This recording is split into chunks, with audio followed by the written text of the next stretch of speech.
Assalamualaikum warahmatullahi wabarakatuh.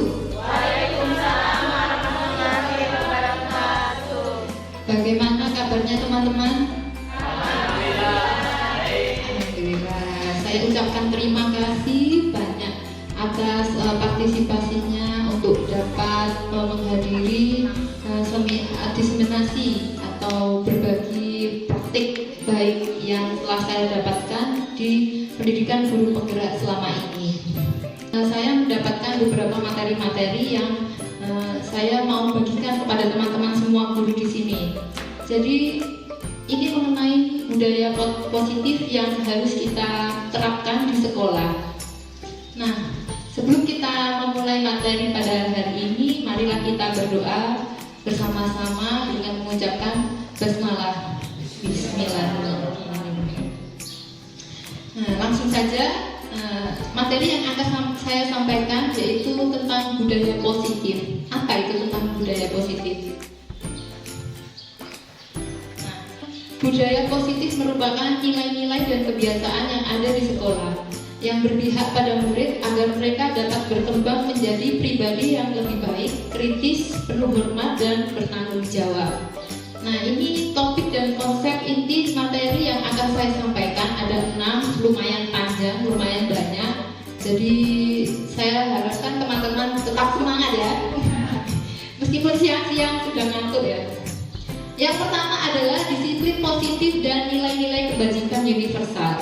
Yang kedua, teori motivasi, hukuman, dan penghargaan, restitusi. Yang ketiga adalah keyakinan kelas. Yang keempat adalah kebutuhan dasar manusia dan dunia berkualitas.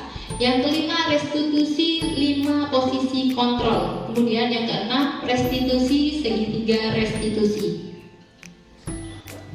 Nah, ini pertanyaan pemantik nih. Kira-kira teman-teman setuju atau tidak setuju bahwa hukuman dapat mendisiplinkan anak? Setuju? Setuju? Setuju. Yang kedua, pemberian hukuman dengan hal positif seperti membaca atau membersihkan halaman sekolah dapat meningkatkan disiplin anak. Setuju nggak? Setuju. Oke, lanjut. Memberikan penghargaan dapat meningkatkan motivasi belajar anak. Setuju nggak? Setuju. Setuju semua ini berarti ya? Ya, baiklah. Mari kita buktikan, kita lihat ya. Nah, sebelumnya kita bermain dulu nih. Cobalah buka. Silahkan berpasang-pasangan dua orang. Akan saya bagi kertas. Silahkan berpasangan dua orang. Ini masing pasangan. Salah satu anggota dari pasangan itu silahkan menulis di sebuah kertas. Nah, kertas kecil tuliskan ya. Tuliskan apa hal terpenting menurut Anda.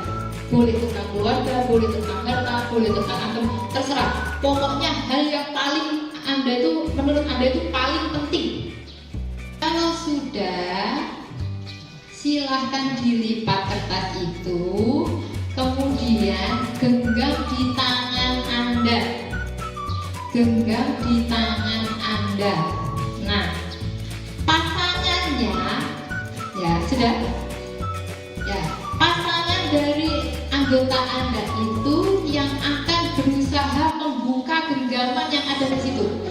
Boleh dengan cara merayu, boleh dengan cara membujuk, boleh dengan cara iming-iming, terserah. Menghadap boleh, merebut boleh. Bagaimana cara Anda mempertahankan itu dan bagaimana cara Anda merebut itu? Ayo, di tangan. Ayo, dicoba dulu. Ayo, digenggam.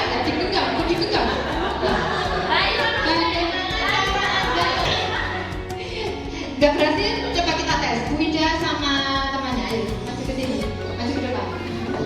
Buning sih mungkin mau merayu mungkin. Ayo, coba sih, coba. Apa yang ada di genggaman Bu Ida tuh? Bu Ida, apa kira-kira yang ada di genggamannya Bu Ida tuh? Ya, saya akan mencobanya. Cantik sekali Bu Ida hari ini. Asik.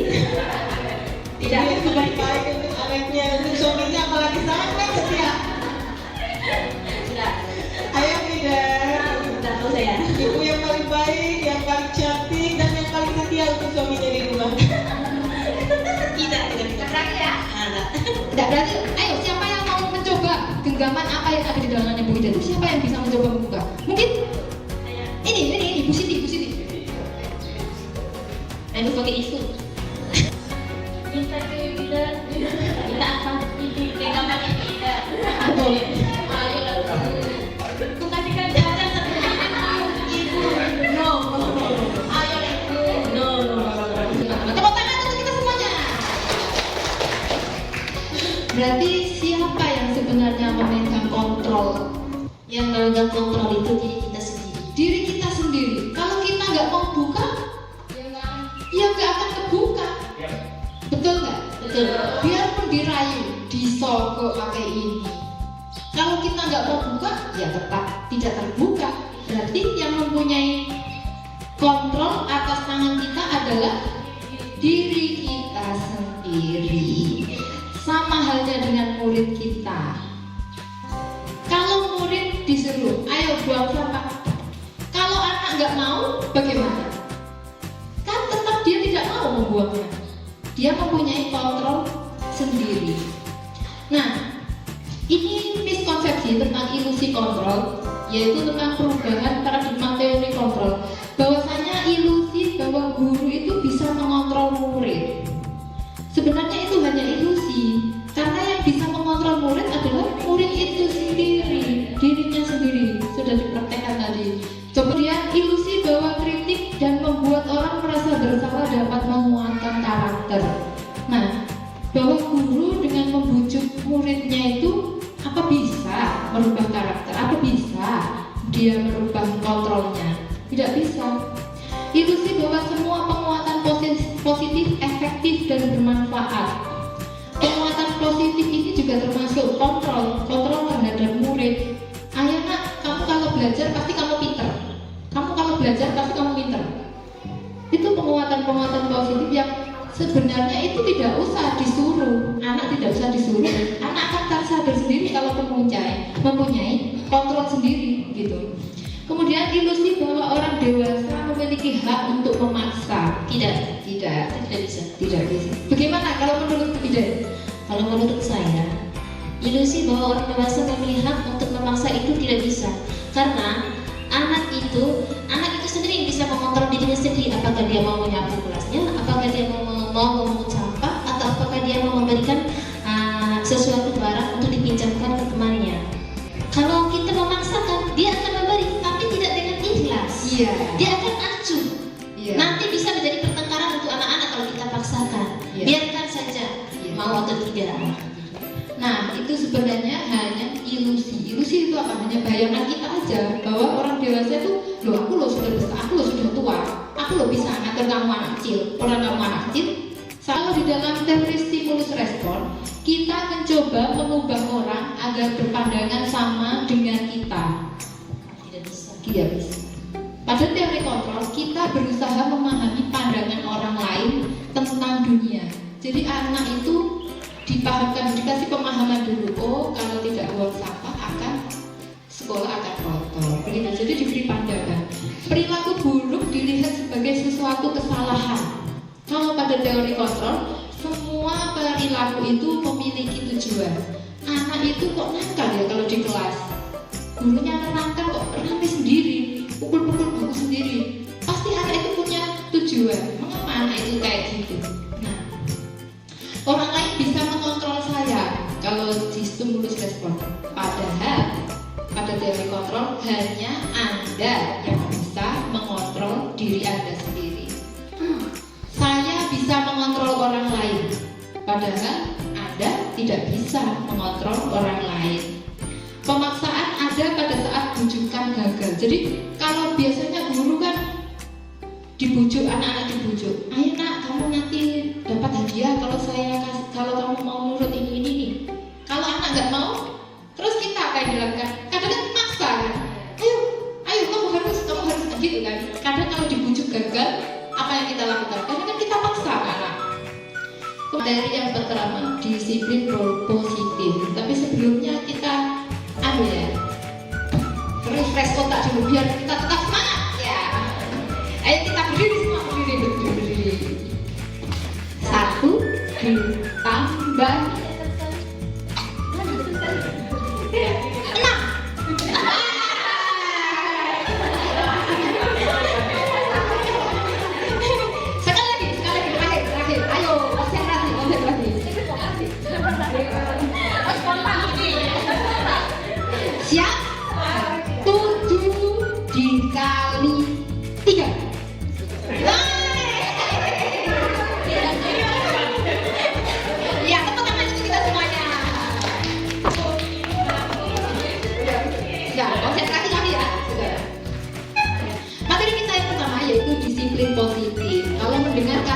disiplin.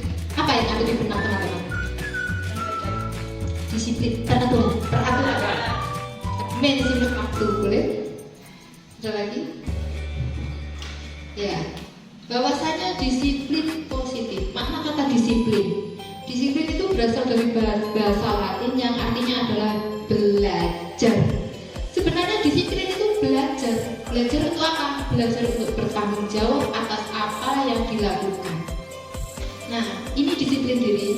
Disiplin diri yaitu seseorang yang memiliki disiplin diri, berarti mereka bisa bertanggung jawab terhadap apa yang dilakukan berdasarkan nilai-nilai kebajikan universal. Nah, nilai kebajikan universal itu apa? Nilai yang telah disepakati secara bersama, terlepas dari suku, bangsa, agama, atau latar belakang, sehingga ini dijadikan fondasi untuk mereka bertingkah laku. Gitu. Nilai kebajikan itu sifat positif manusia yang merupakan tujuan mulia yang ingin dicapai setiap individu. Khususnya di negara kita, di negara Indonesia ini sudah terbentuk nilai kebajikan pada kurikulum ini, yaitu profil pelajar Pancasila. Profilnya yang pertama adalah beriman dan bertakwa kepada Tuhan Yang Maha Esa. Kemudian berkebinekaan global, artinya tidak memandang suku atau agama. Kemudian bergotong royong, saling membantu antar teman. Kemudian kreatif, bernalar kritis, mandiri.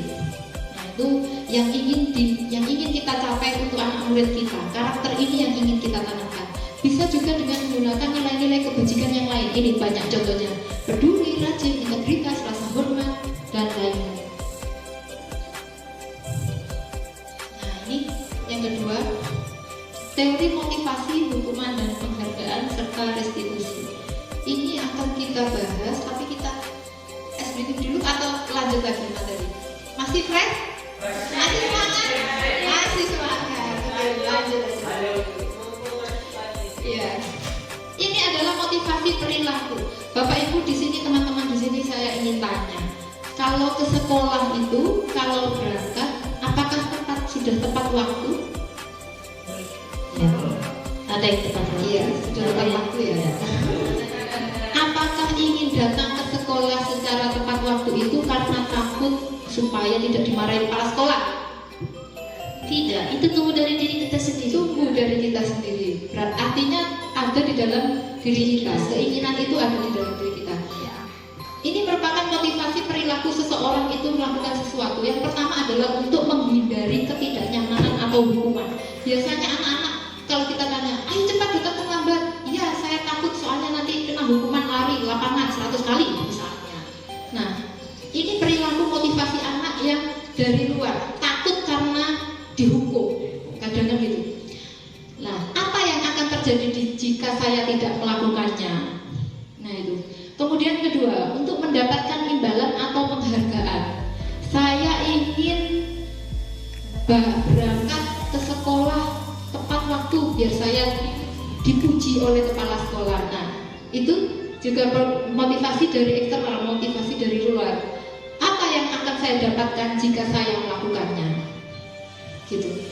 Kemudian motivasi yang ketiga, untuk menjadi orang yang mereka inginkan dan menghargai diri sendiri dengan nilai-nilai yang mereka percaya. Akan menjadi orang seperti apa apabila saya melakukannya? Misalnya tadi berangkat ke sekolah, saya mau berangkat ke sekolah tepat waktu sebelum bel masuk karena saya ya ingin mempersiapkan pelajaran. Saya tidak takut karena dihukum. Ini hukuman dan penghargaan. Ya, menurut ini ada ilmuwan Alfikon, yaitu saat kita berulang kali menjanjikan hadiah kepada anak-anak agar berperilaku tanggung jawab, atau kepada seorang murid agar mempelajari sesuatu yang baru, atau kepada seorang karyawan agar melakukan pekerjaan yang berkualitas, kita sedang berasumsi mereka tidak dapat melakukannya, atau mereka tidak akan memilih untuk melakukannya. Memberikan penghargaan, berarti kita itu berasumsi anak itu nggak bisa sebenarnya. Tapi kalau kita kasih hadiah, anak itu mau, kan gitu. Jadi ketika anak itu diberikan oleh guru kelasnya itu selalu, kamu kasih hadiah kalau kamu juara 1. Nah, ternyata guru itu semakin lama semakin sadar loh, anak ini kok ini nggak akan nilainya bagus. Nah, itu dihukum oleh penghargaan. Yang pertama mempunyai pengaruh jangka pendek. Bahwasanya kalau anak itu sudah nggak ketemu sama guru itu lagi, anak itu sudah lulus dari SD, sudah nggak ada guru itu lagi, apakah tetap dia mau belajar terus begitu? Kan nggak ada penghargaan, nggak ada yang ngasih. Pengaruhnya jangka pendek, saat itu aja dia mau belajar. Kemudian dari jangka panjang ini, saya sedikit cerita. Saya dulu, ini pengalaman saya. Waktu saya SMP, saya ingat, saya saat itu ulangan IPS kalau nggak salah, sejarah. Saya ingat, sejarah itu saya karena telat ngerjakan waktu ulangan, jadi ulangannya itu dibacakan gitu loh sama gurunya. Sejarah adalah saya itu terlambat nulis, entah masih nyari kertas, masih nyari pulpen, saya itu terlambat dari teman-teman yang lain. Akhirnya saya dipanggil maju, sini kamu, sama gurunya. Apa yang dilakukan sama dia? Saya dipukul di kepala, di depan murid-murid semuanya. Ayes, tuh sakit. Loh, apa yang terjadi di hati saya ini? Sakit hati saya ini, malu yang pertama, karena dilihat ditertawakan semua satu sekolah, satu kelas oleh teman-teman. Yang pertama, yang kedua, dendam, ada marah, ada saya di hati saya. Awas gitu, nggak tahu, marah sekali saat itu, dan itu masih membekas di otak saya sampai sekarang. Ya, pasti teman-teman di sini juga punya kan memori buruk tentang itu. Nah, jangan sampai kita seorang guru sekarang ini jangan sampai membuat memori untuk anak-anak itu memori buruk. Jadi sebisa mungkin ciptakan budaya positif. Kemudian penghargaan mengurangi ketepatan. Misalnya, ayo anak-anak kerjakan tugas, saya kasih waktu 5 menit. Anak itu akan mengerjakan nggak bagus gitu, karena dia mengejar waktu, mengejar ketepatan itu. Kalau saya kasih hadiah ini 5 menit harus nyampe, harus sudah selesai misalnya. Nah, itu memberikan penghargaan itu bisa merusak ketepatan, mengurangi ketepatan. Kemudian penghargaan merusak hubungan. Misalnya, si A itu, kamu ranking 1 saya kasih hadiah ya. Terus si B, loh berarti saya ini nggak bisa, kok saya nggak dikasih hadiah sama ibu itu. Loh berarti anak itu pinter loh daripada saya. Padahal kalau dia pinter matematika, pasti yang lain juga pinter. Masa ada anak yang bodoh semuanya? Nggak mungkin kan, pasti dia kalau nggak pinter di kelas, mungkin dia jago lari, mungkin dia jago lompat jauh, mungkin dia bisa memimpin upacara. Pasti ada anaknya, ada kelebihan dari anak itu. Jadi itu bisa merusak hubungan, bisa dengan gurunya, bisa antar siswanya. Kemudian penghargaan menurunkan kualitas. Misalnya kita membuat suatu kreativitas, tapi karena ada siapa yang bisa bikin konten TikTok ini biar bagus, nanti akan saya kasih hadiah. Nah, karena ada hadiah itu, jadi kualitas kita itu menurun, kualitas anak itu menurun, sehingga menurunkan penghargaan itu bisa menurunkan kualitas. Kemudian penghargaan itu menghukum. Nah, itu tadi yang saya jelaskan, bisa menghukum anak. Nah, ini lebih baik untuk memberikan apresiasi. Jadi dalam memberikan apresiasi atau pengakuan, beri pengakuan secara khusus kepada anak itu. Kemudian beri pengakuan secara pribadi. Kamu tadi sudah menolong temanmu ya, misalnya. Beri pengakuan kepada semua murid bahwa murid itu semuanya sama. Jangan membeda-bedakan mana yang pinter, mana yang bodoh, jangan. Tapi semuanya berhak untuk mendapatkan pembelajaran yang bagus.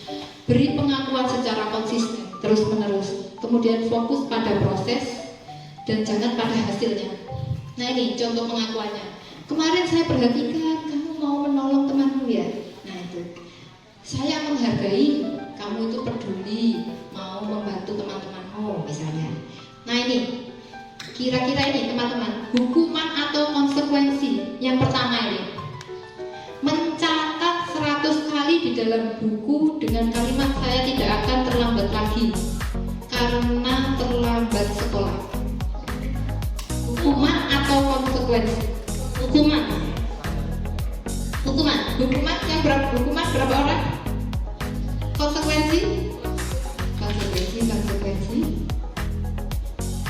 Ya, yang kedua, lari mengelilingi lapangan basket sebanyak 2 kali karena terlambat hadir di sekolah. Hukuman. Yang pertama tadi, hukuman. Siapa yang jawab konsekuensi? Hukuman. Yang kedua, hukuman. Yang terakhir itu konsekuensi. Jadi ini perbedaan hukuman dan konsekuensi. Kalau hukuman itu sesuatu yang menyakitkan dan harus terjadi. Jadi rasanya sakit gitu, dihukum itu. Tapi harus terjadi. Tapi kalau konsekuensi sesuatu yang harus terjadi. Memang dia sudah tahu. Oh, kalau saya terlambat, hukumannya saya lari lapangan 2 kali. Sudah tahu anak. Kemudian membuat anak sakit fisik maupun hati untuk jangka waktu yang lama. Jadi anak itu sakitnya itu dipendam sampai dia tua masih ingat itu gurunya pernah jepit saya itu. Nah, iya kan? Pasti teman-teman di sini juga pernah punya yang orang kayak gitu. Punya. Nah ini yang ketiga yaitu restitusi. Apa itu restitusi? Restitusi adalah proses menciptakan kondisi bagi murid untuk memperbaiki kesalahan mereka sehingga mereka bisa kembali pada kelompok mereka. Nah ini biasanya restitusi ini merupakan proses kolaboratif untuk mengajarkan murid mencari solusi. Bukan mencari siapa yang salah, tapi mencari solusinya bagaimana. Misalnya anak itu nakal di kelompoknya. Kelompok, nggak mau bu saya kelompokan sama si A itu. Nakal sekali dia itu. Nah, akhirnya kan dia diasingkan oleh kelompoknya. Nggak mau berteman sama itu. Nah, untuk itu dilakukan restitusi agar dia mau memperbaiki kesalahan yang pernah dibuat untuk bisa kembali kepada kelompoknya. Nah ini 9 ciri restitusi, bukan untuk menebus kesalahan namun untuk belajar dari kesalahan. Memperbaiki hubungan, tawaran bukan paksaan. Restitusi menuntut untuk melihat ke dalam diri. Restitusi mencari kebutuhan dasar yang mendasari tindakan. Restitusi adalah cara yang paling baik.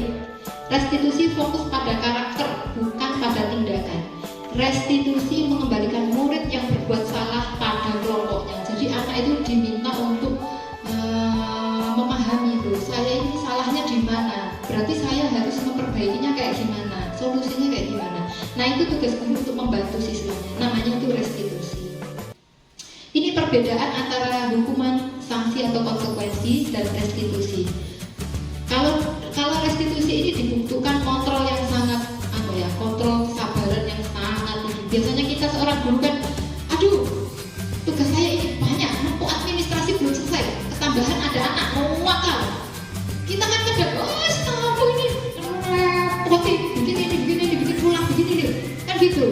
Kita kan punya masalah sendiri gitu. Jadi menghadapi seperti itu harus mempunyai kontrol emosi yang harus ekstra sabar. Ini perbedaannya. Kalau hukuman sesuatu yang menyakitkan harus terjadi. Kalau konsekuensi sesuatu yang harus terjadi. Kalau restitusi itu pilihan. Pilihan mereka mau diperbaiki, mau tidak. Gitu. Hukuman itu peraturannya adalah kamu harus lari, kamu harus Tuhan. Kalau di konsekuensi apa peraturannya? Mampukah kamu? Nadanya diturunkan sedikit, diturunkan 1. Misalnya kalau hukuman A, peraturannya adalah kamu nggak boleh makan di kelas. Nah, itu misalnya. Tapi kalau konsekuensi diturunkan 1 nada, gitu. Jadi apa peraturannya? Nah, maukah kamu? Mampukah kamu? Kalau restitusi, apa yang kamu yakini? Keyakinan apa yang kamu yakini untuk memperbaiki masalah ini? Jadi perbedaannya itu. Lanjut ke materi ya. Sepertinya teman-teman sudah mulai kita ice breaking dulu ya. Kita berdiri. Ya tetap semangat. Lambai, stop. Lambai, stop. Pegang dagu.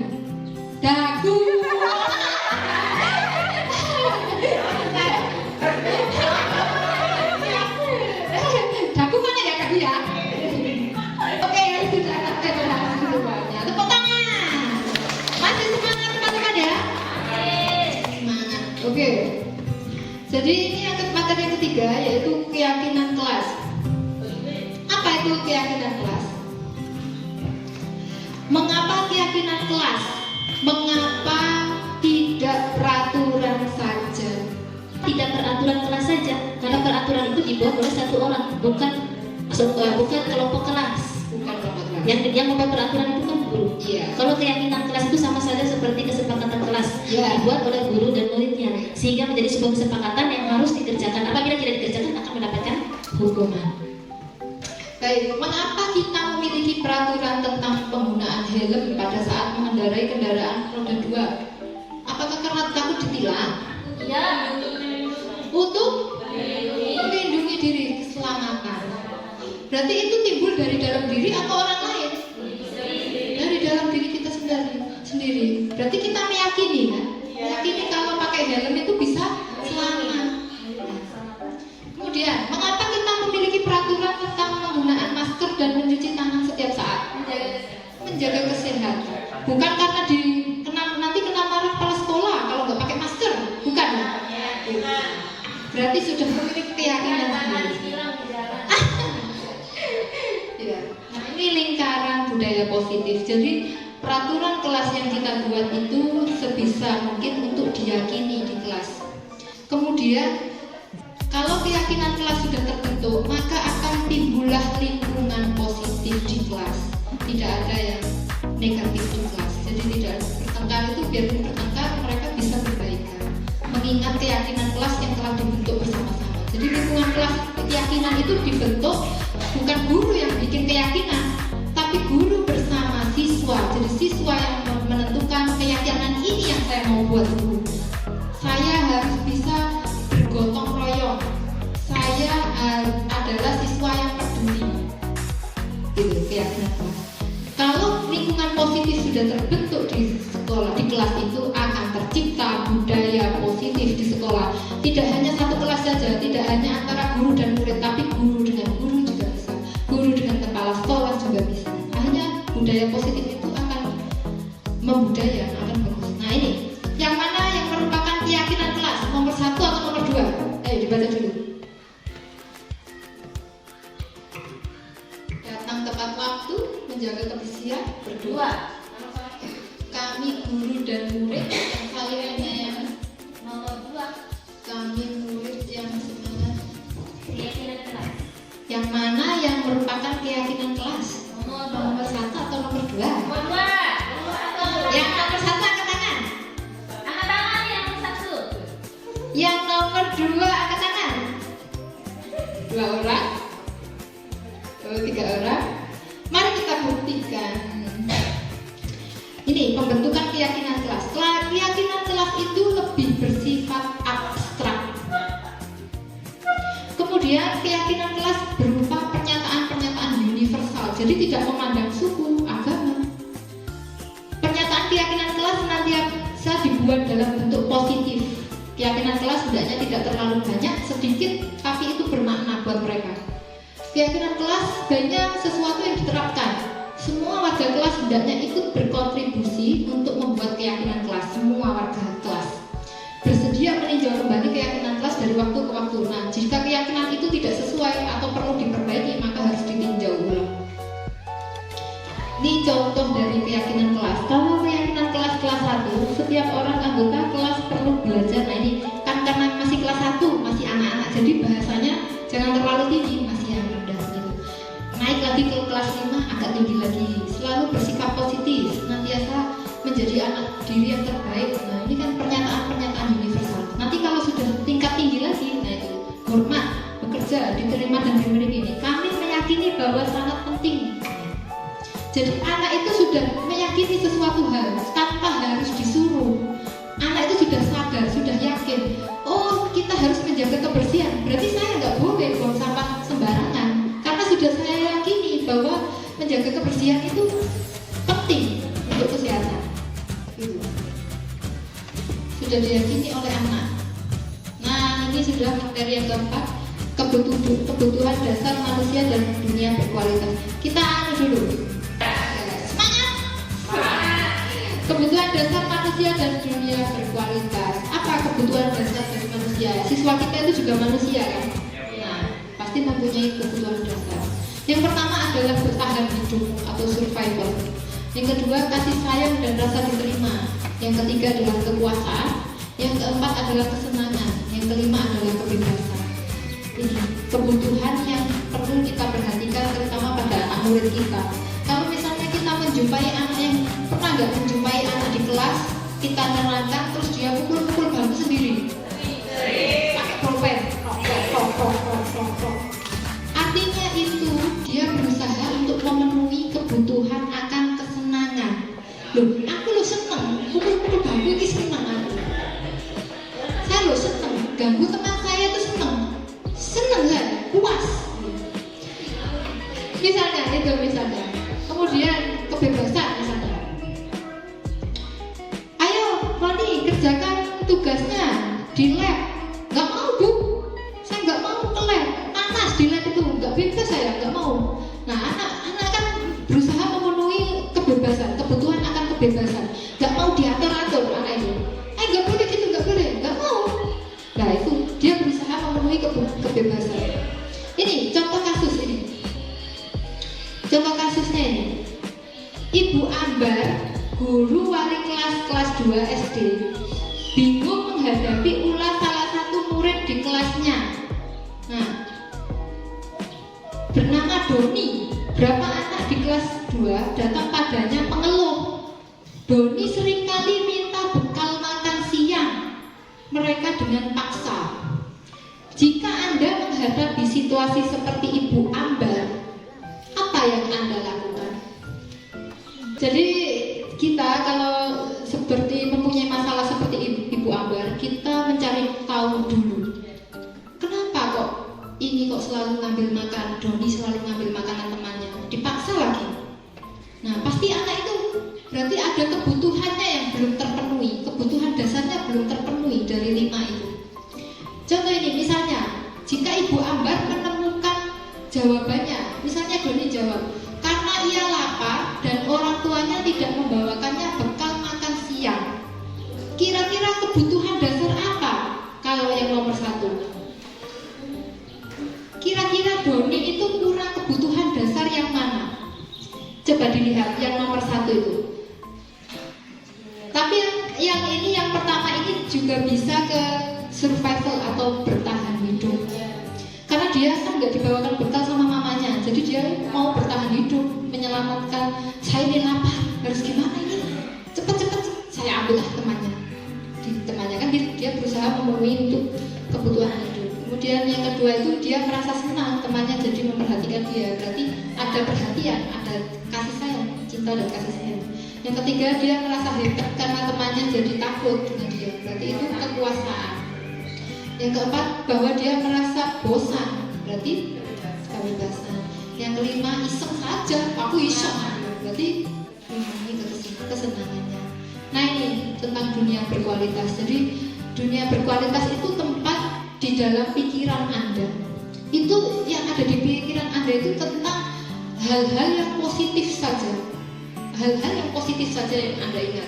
Ini menurut Dr. William Glasser bahwa itu semacam album foto. Dunia berkualitas itu semacam album foto yang isinya tentang foto-foto yang bagus-bagus aja. Kan kalau kita ngambil foto kan foto yang bagus, nggak mungkin yang jelek kan kita hapus. Jadi di dalam dunia berkualitas itu berisi tentang memori-memori yang bagus-bagus. Nah itu yang harus kita terapkan pada anak murid kita, sehingga memori-memori yang bagus dengan kita terutama sebisa mungkin kita memberikan kesan yang bagus, jangan kesan yang buruk bagi anak gitu. Nah ini yang kelima, posisi kontrol. Posisi kontrol ini ada 5. Yang pertama sebagai penghukum, yang kedua pembuat orang merasa bersalah, yang ketiga teman, pemantau dan manajer. Biasanya kalau kita sebagai penghukum itu biasanya kita pakai kata-kata kayak gini. Kalau kamu tidak melakukannya, awas. Kalau kamu nggak mau bersihkan kamar mandi, awas, nanti dihukum. Itu biasanya sebagai penghukum. Kalau membuat orang merasa bersalah, biasanya kamu seharusnya sudah tahu. Kamu ini nggak kasihan sama ibu, sudah capek ibu ini ngatur kamu. Nah misalnya. Kalau sebagai teman, ayolah lakukan demi ibu. Ibu ini sudah baik loh sama kamu. Kamu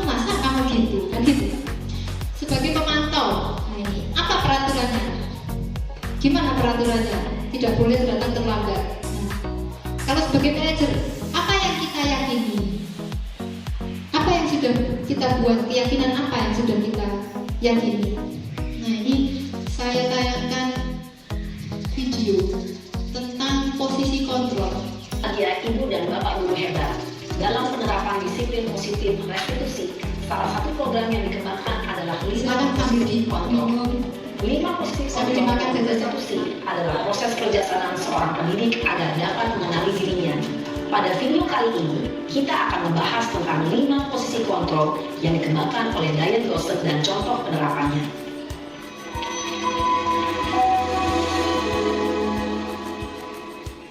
Lima posisi kontrol itu adalah 1. Posisi penghukum, 2. Posisi pembuat merasa bersalah, 3. Posisi teman, 4. Posisi pemantau atau monitor, dan 5. Posisi manajer.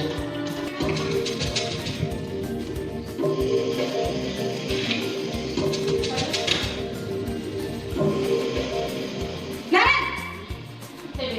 Sini kamu! Punya profesi ngeri. Pagi Bu. Selalu terlambat. Kamu deh, pasti terlambat. Maaf Bu, saya Apa? Apa coba? Alasan kamu apa lagi? Kapan sih kamu tidak terlambat? Malas sekali ya kamu jadi anak. saya Dasar pemalas. Gak kapok-kapok sih kamu. Sudah berapa kali terlambat? Sana, kamu keliling lapangan basket 2 kali. kenapa saya harus keliling lapangan basket Bu? Kenapa? Kamu melawan ibu. Berani-beraninya jawab.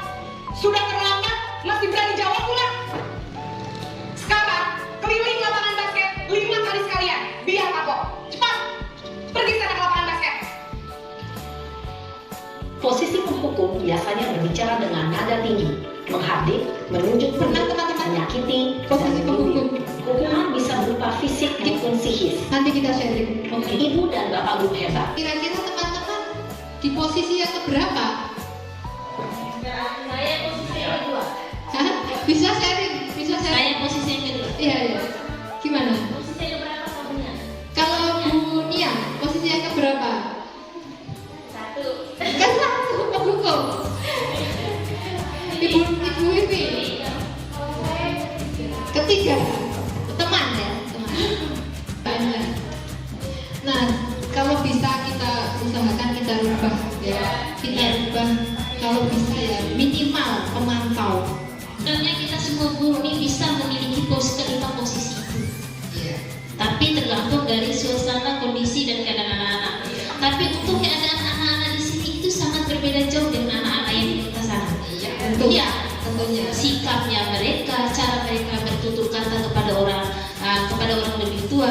Kalau di sini anak-anak masih semaunya apa ya? Kayak Lingkungan, kan? lingkungan ya, lingkungan juga yang kurang bagus. Anak-anak di kota itu memang mereka nakal, tapi caranya mereka itu sangat jauh berbeda dengan anak-anak di sini. Iya. Ya, sehingga guru-guru di sini saya lihat banyak masih menggunakan posisi kontrol pertama, masih semuanya itu. Untuk kedua, ketiga, keempat, kelima mungkin ada tapi jarang. Iya. Untuk kesabaran dengan kondisi siswa yang di sini yang sangat nakal, terus ditambah lagi lingkungan yang seperti itu, mungkin kita bisa pakai yang kontrol saja, mungkin. Bisa memantau. Iya. Walaupun pakai yang pertama itu jangan menggunakan hukuman fisik, ya bisa saja mungkin. Kalau bisa yang pertama, ya terima kasih. Ya, pengalaman saya biasanya saya menerapkan yang hukum juga karena di sini siswanya itu bukan lagi nakal, super nakal, tapi hukuman yang saya berikan itu tidak fisik. Misalnya saya suruh silakan kamu keluar, nggak usah belajar daripada kamu temannya.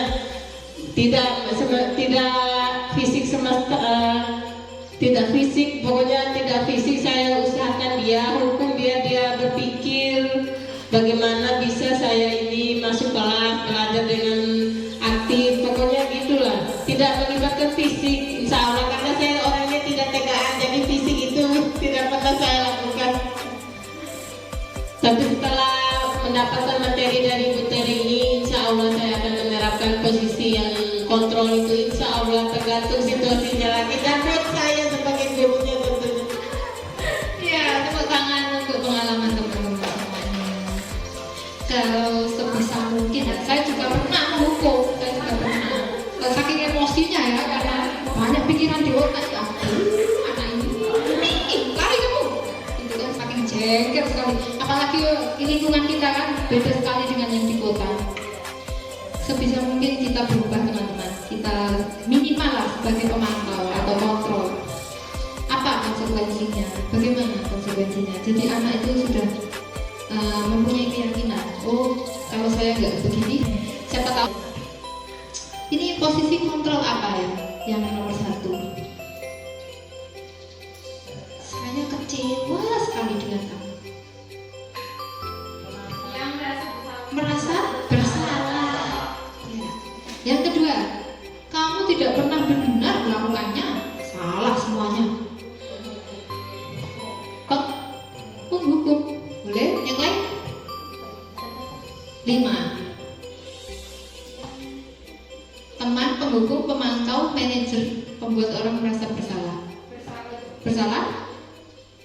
Kemudian yang ketiga, ayolah lakukan demi ibu atau bapak. Kayaknya sering ini dipakai teman-teman ini, jadi teman. Apakah kamu mau mendapatkan hadiah buku hari ini? Teman, oh ya. Bagaimana kamu bisa menyelesaikan masalah ini? Manajer. Nah ini yang terakhir, segitiga restitusi. Akhirnya kita harus penghujung materi. Tapi kita lanjut teman-teman, ini materi kita terakhir yaitu tentang segitiga restitusi. Tadi restitusi sendiri kan mengembalikan anak yang gagal pada kelompoknya. Nah ini tahapan yang dilakukan dalam mengembalikan anak menuju kelompoknya kembali. Yang pertama adalah menstabilkan identitas, kemudian validasi tindakan yang salah dan menanyakan keyakinan. Ini tahapan segitiga restitusi yang pertama, yaitu menstabilkan identitas anak untuk membuat anak yang merasa gagal karena berbuat salah menjadi positif terhadap dirinya. Jadi biarpun dia melakukan kesalahan, itu sebisa mungkin anak itu berubah menjadi hal-hal yang positif. Dia kan sudah salah, dia berusaha untuk menstabilkan identitasnya. Oh, salah saya ini. Nah, ini berbuat salah itu tidak apa-apa. Biasanya gurunya ngomong gitu. Tidak ada manusia yang sempurna. Saya juga pernah melakukan kesalahan. Kita bisa menyelesaikan masalah ini. Nah, itu kita mencari solusi, bukan mencari siapa yang salah. Kemudian tahapan yang kedua yaitu validasi tindakan yang salah. Membantu murid mengenali kebutuhan dasar yang ingin dipenuhi. Nah, kata-kata biasanya gurunya ngomong begini, padahal kamu bisa melakukan yang lebih buruk dari ini. Misalnya, dia datang terlambat, tapi dia tetap masuk ke sekolah kan terlambat. Padahal kamu bisa lebih buruk dari yang kamu lakukan ini. Bisa saja dia malah nggak datang ke sekolah, malah pergi main PS kayak supaya nggak dihukum. Daripada terlambat dihukum, ya, lebih baik saya lari kabur kemana.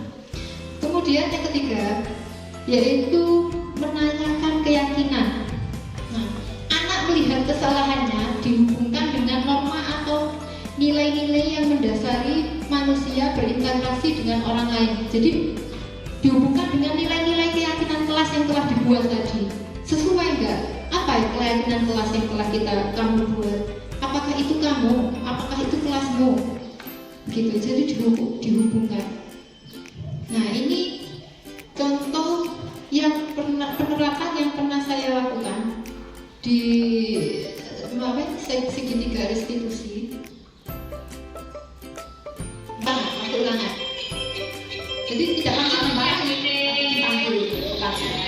Jadi tahu tidak kenapa ibu memanggil ini?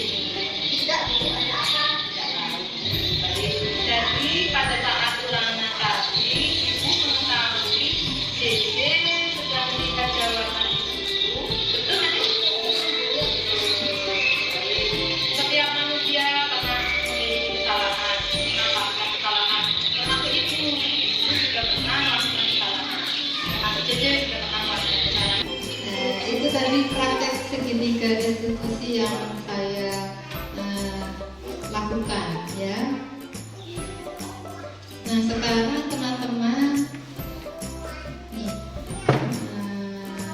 akhirnya sekian ya, akhirnya ini sekian dan terima kasih. Tepuk tangannya teman-teman. Dan itu ada tulisan semoga ada pertanyaan. silakan teman-teman, mungkin ada yang mau bertanya. Bu Ida. Ya, Assalamualaikum warahmatullahi wabarakatuh. Terima kasih untuk penyaji guru penggerak Ibu Atika Tara. Materinya luar biasa, bermanfaat untuk kita sebagai guru. Pertanyaan di sini berdasarkan pengalaman Ibu Tere aja. Berdasarkan kondisi siswa di SDN Jala ini kan kita tahu bagaimana kondisi lingkungan di rumahnya, lingkungan sekolahnya. Apa budaya positif yang pernah Ibu Tere terapkan di sekolah itu dan bagaimana pengaruhnya? Apakah Ibu Tere pernah merasakan manfaat dari penerapan budaya positif yang pernah Ibu Tere lakukan? Ya, begitu aja pertanyaan dari saya. Terima kasih. Assalamualaikum warahmatullahi wabarakatuh. Terima kasih Bu Ningsi. Tepuk tangan untuk pertanyaannya dulu. Jadi ini yang ditanya pengalaman ya, pengalaman saya secara pribadi untuk menerapkan budaya positif dari materi yang telah saya dapatkan. Jadi saya sudah mengetahui bahwa kondisi anak itu di Jala khususnya di SD ini, mereka kebanyakan sangat kurang sekali memenuhi kebutuhan 5 kebutuhan dasar itu, terutama kebutuhan akan kasih sayang. Saya mengerti itu karena kondisinya seperti itu. Kemudian survival, bertahan hidup. Mereka juga rata-rata anak SD Jala ini orang tuanya ekonominya menengah ke bawah. Jadi dengan kondisi seperti itu, terus anak-anaknya seperti itu juga. Makanya saya harus bisa memahami. Dan 5 kebutuhan dasar ini berusaha dipenuhi oleh mereka. Makanya dia di sekolah itu banyak cari perhatian saya. Misalnya saya nerangkan, ada yang main sendiri, ada yang pukul-pukul bangku, ada yang pokoknya dia mencari kesenangannya sendiri. Mereka ingin diperhatikan gitu. Jadi saya berusaha memahami, oh berarti kamu di rumah apa nih, ada ibumu? Tidak ada, ibunya sudah meninggal. Ada, berarti siapa yang merawat? Nah, saya juga harus mengerti kondisi seperti itu, sehingga dengan itu saya itu bisa mengontrol diri saya.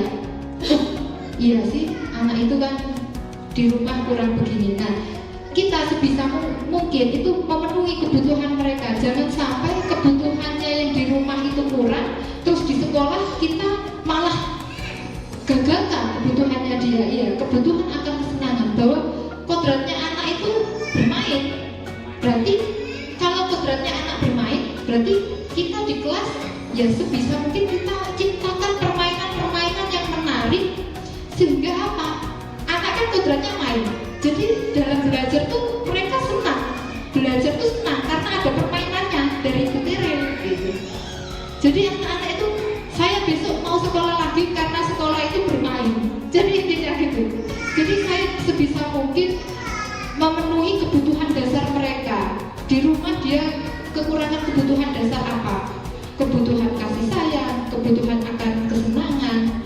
Itu yang berusaha saya penuhi. Sehingga apa? Saya juga bisa menciptakan keyakinan kepada mereka. Akhirnya terbentuk budaya positif, lingkungan yang positif. Keyakinannya akan tentang sesuatu itu sebagai fondasinya dia untuk melakukan sesuatu tindakan begitu. Minimal saya itu memenuhi kebutuhan yang kurang pada anak tersebut. Apalagi anak di Jala kan muridnya sedikit, jadi saya lebih gampang mengontrol mereka. Oh, anak ini kurang begini, anak ini, karena latar belakangnya kita tahu gitu loh. Jadi kekurangan kebutuhannya itu kita harus tahu sebagai guru gitu. Itu yang dari saya. Terima kasih Bu Niji. Mungkin ada tanggapan lagi dari jawaban saya. Oh iya, silakan.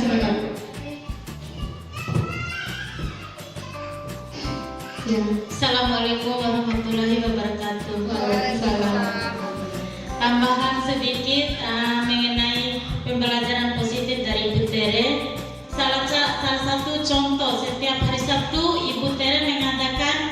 Senambria. Jangankan murid, wali murid aja di SDN Jalan yang akan mengikuti Senambrianya Ibu Tere hari Sabtu. Itu salah satu contoh positif dari Ibu Tere. Dilihat kita semua di sini. Terima kasih. Wassalamualaikum warahmatullahi wabarakatuh. Waalaikumsalam warahmatullahi wabarakatuh. Terima kasih atas penguatannya Ibu. Karena saya lihat ya, kok nggak ada kesenangan di sini. Sekolah itu kan harusnya kita tetap senang gitu. Makanya hari Sabtu saya budayakan senam pria, permainan dan lain-lain. Silakan ada yang lain mungkin. Iya, assalamualaikum warahmatullahi wabarakatuh. Waalaikumsalam warahmatullahi wabarakatuh. Nah, di sini saya masih mau menanyakan tentang yang tadi kan tentang apresiasi sama penghargaan. Iya. Kan kebanyakan karakteristik siswa di sini kan maunya penghargaan. Iya. Nah, sedangkan yang tadi kan harusnya pakai apresiasi saja. Tapi untuk di sini kebanyakan guru memberikan penghargaan kepada siswa untuk menambah motivasi siswa. Apakah itu salah atau bagaimana? Karena kan contohnya pada saat dulu ada kasus kan saya menyuruh siswa itu untuk menghafal perkalian mulai dari 1 sampai 9. Nah, yang bisa kan saya beri tepuk tangan atau pujian dan sebagainya, memberikan apresiasi. Tapi ada siswa yang misalnya Bu, kalau misalnya saya bisa 1 sampai perkalian 9, apakah saya dapat hadiah? Kan ada siswa yang kurang mampu memahami, kan ada. Nah, maksud saya itu apakah memberikan reward atau penghargaan kepada siswa itu baik atau tidak? Atau kalau cuma memberi apresiasi saja, itu menurut saya kurang, karena kurang memotivasi siswa begitu. Terima kasih. Ya, pertanyaan bagus sekali. Terima kasih. Ya. Pertanyaannya gini tadi, apakah memberikan hadiah itu bagus gitu kan ya? Ya. Apakah motivasi itu ya? Jangan di awal. Siapa yang bisa menghafalkan perkalian 1 sampai 9, saya kasih hadiah ini. Saya kasih uang 100.000 misalnya. Nah, jangan berikan hadiah atau memberikan penghargaan itu di awal. Maka anak apa yang terbangun? Motivasi apa yang terbangun? Motivasi dari luar, bukan dari dirinya sendiri mau hafal 1 sampai 9 mau perkalian, bukan. Tapi itu berasal dari orang lain. Nah, nantinya sifat itu nanti akan memberi pengaruh jangka pendek. Artinya apa? Saya akan diberi hadiah kalau saya bisa menghafal perkalian sama ibu itu. Nanti kalau dia sudah besar, apa yang terus terjadi? Ketergantungan akan hadiah. Nah, kalau nggak dikasih hadiah, maka dia nggak mau untuk bisa, nggak mau. Nggak ada motivasi yang keluar dari dalam dirinya, nggak ada. Penghargaan sebaiknya namun di akhir. Misalnya, oh kamu sudah berhasil, ini buat kamu. Nah, misalnya. Jadi anak kan tidak termotivasi oleh orang lain karena menghafal, tidak. Tapi motivasi itu muncul dari dalam sendiri. Bisa. Terima kasih. Mungkin saya bisa tambahkan sedikit. Iya. Mengenai reward atau hadiah yang diberikan kepada siswa atau kepada guru yang berhasil itu sebenarnya memiliki posisi ada kelemahan dan ada kelebihan sebenarnya. Kelebihannya itu memang akan memberikan motivasi kepada siswa agar mereka lebih rajin, lebih giat lagi belajar, tetapi hanya pada pelajaran tertentu saja. Betul. Ya, kelemahannya anak yang tidak mendapatkan hadiah dari guru tadi akan merasa minder.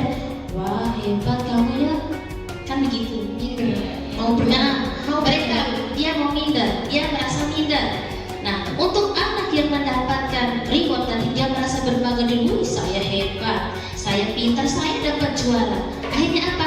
Kadang anak-anak tuh karena dia sudah mendapatkan hadiah, dia sudah merasa diri dia itu pintar, dia tidak mau berbagi ilmu kepada temannya, karena dia takut hadiah yang dia dapatkan nanti akan direbut oleh temannya yang tidak mendapatkan juara tadi. Nah, itu saja saya rasa bukan hanya siswa saja, guru saja pasti begitu. Ketika salah satu guru mendapatkan reward atau hadiah karena dia memenangkan suatu perlombaan, kejuaraan, lomba sekolah, nah guru-guru yang lain itu akan merasa iri. Wah, kok saya nggak bisa ya seperti itu? Hanya ini saja, tetapi tidak bisa mengembangkan dirinya supaya bisa seperti guru tersebut atau siswa tersebut. Mungkin itu saja tambahan dari saya. Terima kasih, sangat membantu sekali. Tepuk tangan untuk Linda. Ada pertanyaan yang lain? Oh iya, lanjut lagi, silakan. Assalamualaikum warahmatullahi wabarakatuh. Terima kasih atas kesempatan yang diberikan kepada saya. Menyimak dari penjelasan yang Ibu Tere berikan tadi mengenai konsep hukum dan konsekuensi. Menurut saya, hukum dan konsekuensi itu berbeda tipis. Di antara hukum ada konsekuensi, di antara konsekuensi ada hukuman, iya kan? Nah, saya ingin meminta penjelasan Ibu Tere secara mendeskripsikan secara gamblang. Hukuman itu tuh konsepnya seperti apa, dan konsekuensi itu konsepnya seperti apa? Karena bukan hanya satu, karena kebanyakan guru mengatakan konsekuensi itu adalah hukumannya, sama saja ada hukumannya, tetapi mereka tidak tahu konsep hukuman itu seperti apa ya, konsep konsekuensi itu seperti apa, walaupun konsekuensi dan hukuman itu berbeda tipis seperti tisu. Serpas 12. Ya, saya minta penjelasannya.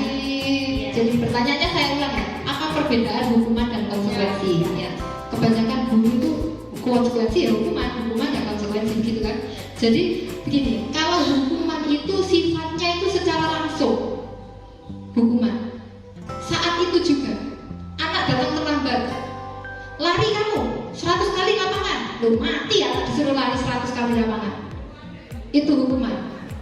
Kemudian kalau konsekuensi, anak itu sudah tahu kalau saya datang terlambat berarti konsekuensinya saya akan lari lapangan. Dia sudah tahu. Makanya kalau hukuman cenderung membuat anak itu sakit hati berkepanjangan sampai seumur hidupnya mungkin diingat-ingat. Berarti konsekuensi itu peraturan yang dibuat secara bersama, kesepakatan bersama, hukuman apa yang diberikan. Betul. Oh, ya misalnya gini ya, contohnya, misalnya, ayo anak-anak kita buat kesepakatan seperti itu ya. Nanti siapa yang terlambat apa hukumannya? Berdiri di kelas bu. Seperti itu ya. Seperti itu. Kita bikin keyakinan kesepakatan yang terjadi antara guru dan murid sehingga apa? Mereka akan sadar di dalam dirinya sudah tahu. Oh, saya kalau telat, saya hukumannya seperti ini. Oh, saya akan gitu. Jadi anak itu sudah siap. Misalnya kalau dia melakukan kesalahan, dia dapat hukumannya seperti itu. Dia sudah siap dan dia akan menerima. Karena apa? Karena sudah disepakati oleh anggota sekolah. Begitu konsepnya. Jadi kalau hukuman itu bersifat paksaan, tapi kalau konsekuensi itu tanggapan. Itu jadi mereka sudah tahu kalau saya nggak datang ke sekolah konsekuensinya ya begini. Kalau saya terlambat konsekuensinya begini. Kalau saya nggak buang sampah pada tempat saya konsekuensinya begini. Begitu. Jadi kalau hukuman itu secara spontan langsung dia ngomong. Itu yang membuat anak merasa sakit hati. Berarti penerapan yang kita lakukan di sekolah itu bukan sebuah hukuman tapi konsekuensi. Sudah diterapkan? Sudah. Iya. Bahkan di kelas saya sudah tulis kesepakatan kelas. Iya. Jadi sudah terbangun kesepakatan. Iya. Ya. Terima kasih, tepuk tangan untuk Bu Ida. Mungkin ada yang lain? Mungkin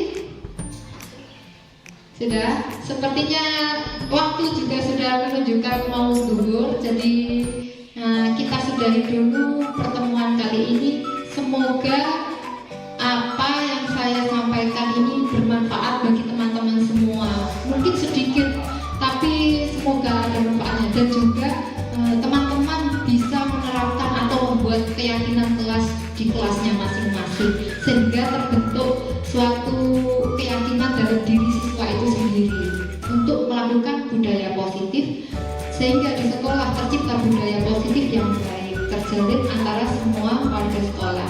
Terima kasih, saya akhiri. Terima kasih semuanya pokoknya ya. Saya akhiri. Wassalamualaikum warahmatullahi wabarakatuh. Tepuk tangan untuk kita semua.